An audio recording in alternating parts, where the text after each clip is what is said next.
there, and welcome to Stamping in the Barnyard. My name is Bethany Barnard, and I'm an independent demonstrator with Stampin' Up. And I posted a day or so ago how to make this card, but I had a few measurements that really needed some correction to fit properly in the envelope.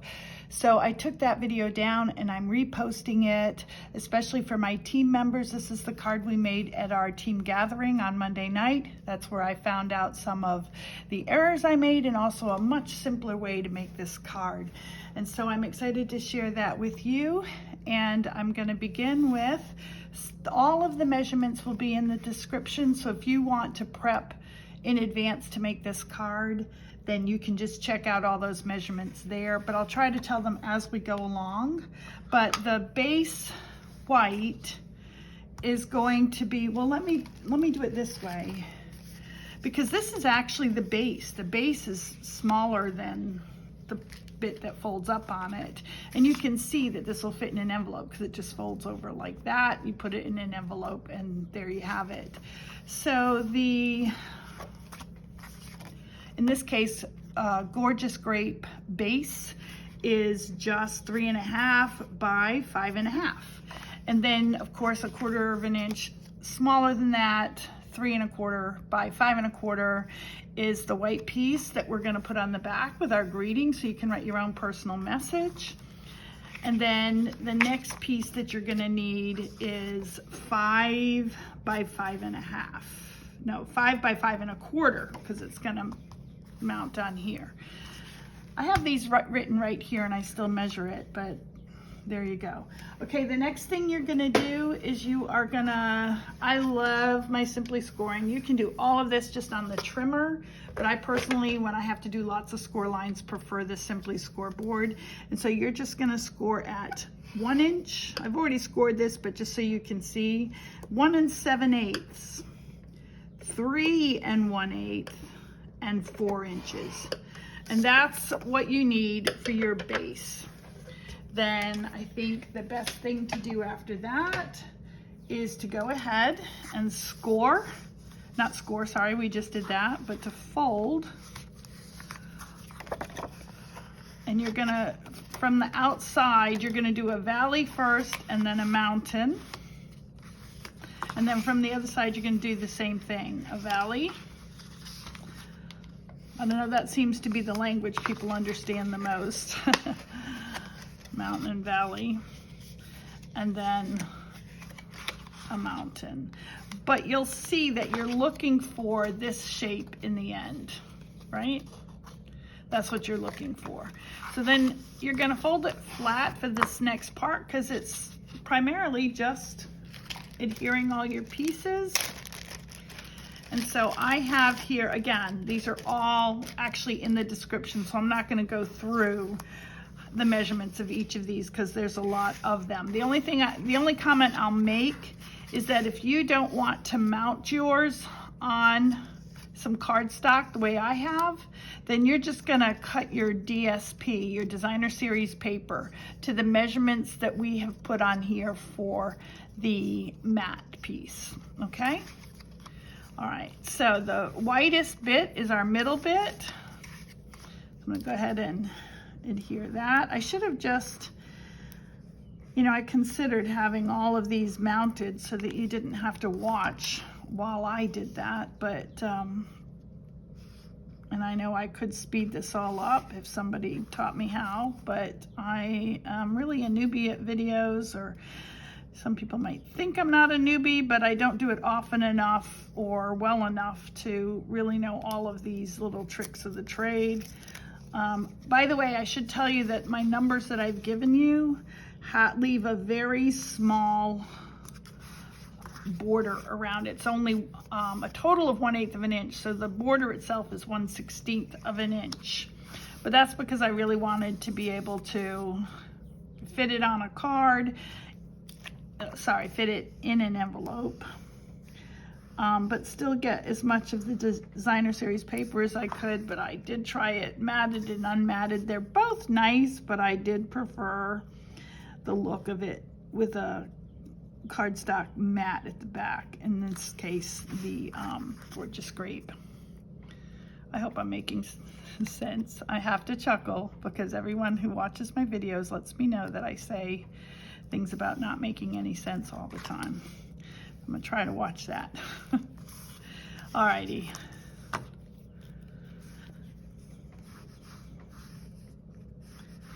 So I'm just gonna get these done, and if you've had these all, if you're following along while you make this, then you're gonna be gluing your strips on as well, so we can just do this together. This is going, the wider ones go a little quicker, I think. Now we got my skinny ones here. This paper is the paper from that suite that came out last year in the mini first, and then in our annual catalog. I should know the name of it. It's the Lavender Suite. It's got just some beautiful colors in it, and I just thought the purple and the flowers were great for Easter and the royalty of Christ, and so I liked that it did take this purple. I also thought the background that has sort of the crumb cake background was reminiscent of the cross itself. So that's how and I had the DSP to be able to do it. You know, all of those things factor in. Okay, and then finally on the what's going to be the cross that goes across, I did also cut a piece of base white because these are all going to have a white surround, and I wanted this one to have it as well. So I made that piece. Again, it's all in the description. I should say, and I'll hopefully remember to put this in the description as well, but the, I'm not supposed to say either, right? But it's hard to do things at the same time and think about what you're saying. But I have a directional paper here, so that's something to consider when you're cutting it, to make sure that your panels that are tall and vertical are going in the right direction, and then you have this one piece of DSP that's actually horizontal, so you want to make sure that you don't have it going sideways, so that you have the cross like that. And that white's going to look better when you see all these panels on, which I am going to do right now. Actually, even though it might be hard to wait and watch somebody glue all these pieces together, when you look at the length of this video, I think you're going to find that once you have the pieces cut out, the card actually comes together so quickly. And you know, it's a bit of a wow, so that's kind of nice. The smallest pieces here are the sides that pop out, and you know, just so you can make sure you're putting them on the right panels as you do that. Make this still lower. This was all cut from the same 5 1/4, so technically they should all get to the top about the same place. And then and then make sure when you're putting them on that you also put them on vertically. This looks like it slid over. It definitely did. So watch for things like that. You know, I'm going quickly on the video because I wanted you to see how quickly this came together, and then I'm messing up. Okay, there we go. I feel better now. All right. Wish I had other things to talk to you about that you'd be interested in hearing. Let's see, I listened to some of the updated reports here. There's some news about paper pumpkin that you might want to check into. And, well, just that it's all going over to one site now. And if you order, like, because it's still Celebration, if you order a, you know, annual subscription, you can't stop it on the very first month. And it has to do with laws concerning taking payment with enough days for somebody to cancel. And so they have to send out that very first one. I probably shouldn't even have brought that up since it only begs more questions. But I'm not going to restart this. It's important that I get this out, especially to my team members. And I don't have a lot of time here. I'm taking care of my mother as well, and that can have an effect on what I'm able to do. Okay, so now I'm going to put this cross piece in, and you can see that it's going to make a cross. And I prefer to just come down about 1 1/4, 1.5 inches and put glue on that panel. And then I use the score marks here and here to make sure that on both sides of my cross, they're coming over about the same amount. And also it helps to see if you're keeping it straight. All right, I hope that makes sense. So there's our cross. So now we're ready to mount this on our card base. And the way I do that is I start by just adhering one panel, one side panel. And hopefully you'll see why I do that. And then I just try to make sure that I have enough about the same amount of the base showing on the top, the bottom, and the third side. And I know it's also supposed to be about 1/8 of an inch because I've cut these 1/4 of an inch more than it's supposed to be. So then when I fold this and put it in, it should give me about the same surround. So now you can, at this point, still stretch this out to put some adhesive on the final panel. Did I say that at my team meeting with some fellow team members, they showed me how complicated I had made this card unknowingly, and that it's been corrected because of that? I hope I gave them credit for that. My team knows that I often will go around my elbow to get to my ear to get a look that I want, and somebody will come along and say, well, why don't you just do this or that? It seems easier, less complicated. And I'm like, well, because I didn't think of it that way, but here we are. See, it's coming together. We're still going to be putting on this circle here that will cover up this crop, the fact that this overlays it. But I'm going to stamp the back here first. And I am using Easter Greetings, which comes from the Storybook Friends set, which is just adorable. And I've got some videos up on the using the Storybook Friends. I will have one up for 6 different cards, and then coming soon is another 6. So there'll be 12 different cards that I think are just cute. Some are quick.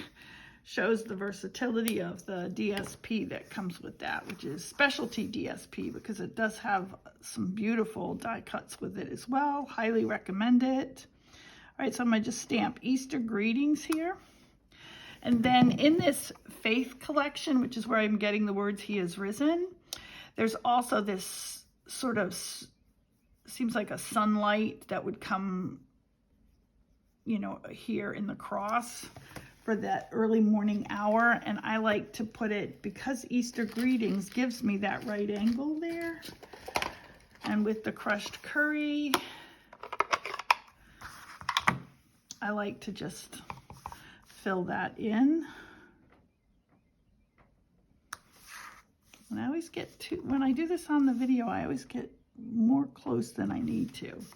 But there you go. Easter Greetings. And then you've got all this room to put your own special message there. I'm going to put this on the back.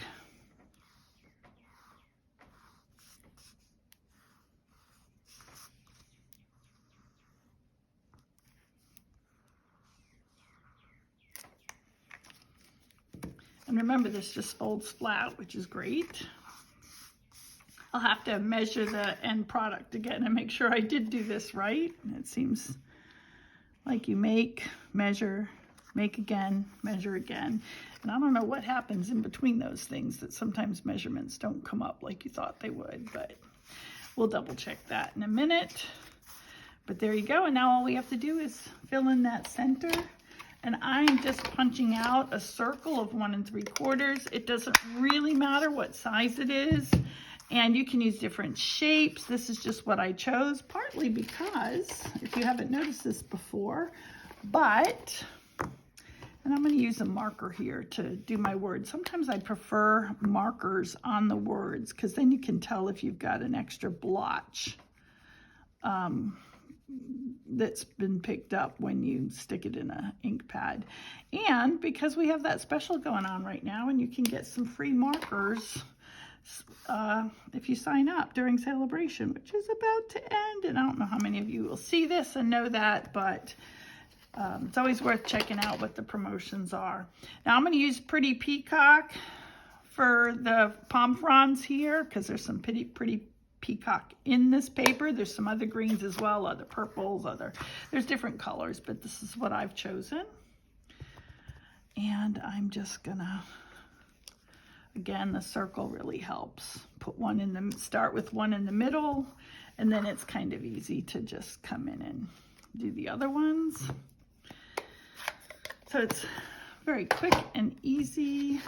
And then again, I'm using a retired punch to mat that circle, but we have so many shapes and sizes that you can use for this.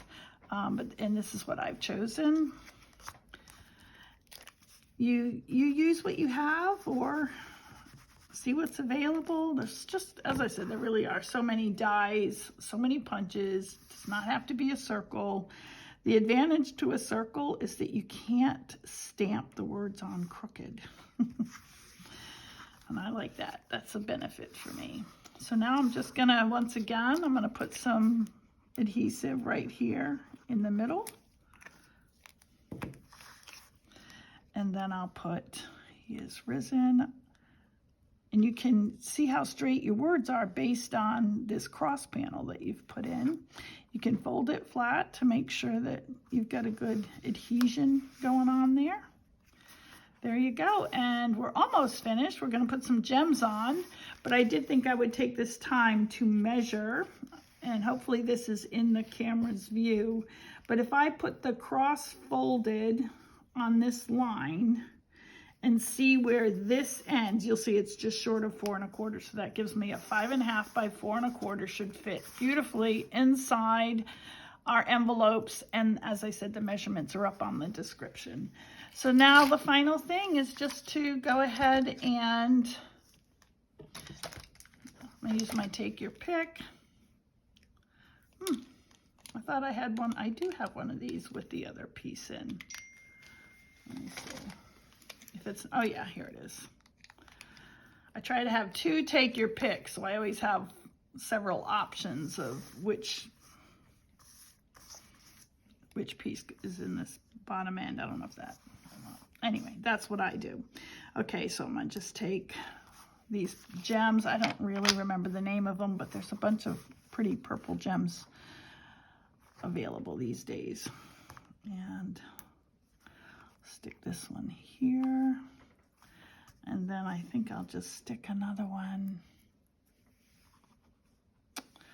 Where do I want to put this? I always like to find kind of an open space on the DSP to be able to put that, but I'm good with that. There we go, and it's finished.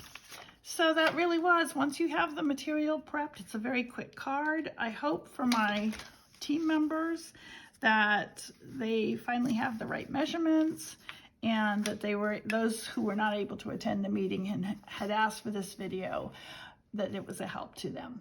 Thanks for watching.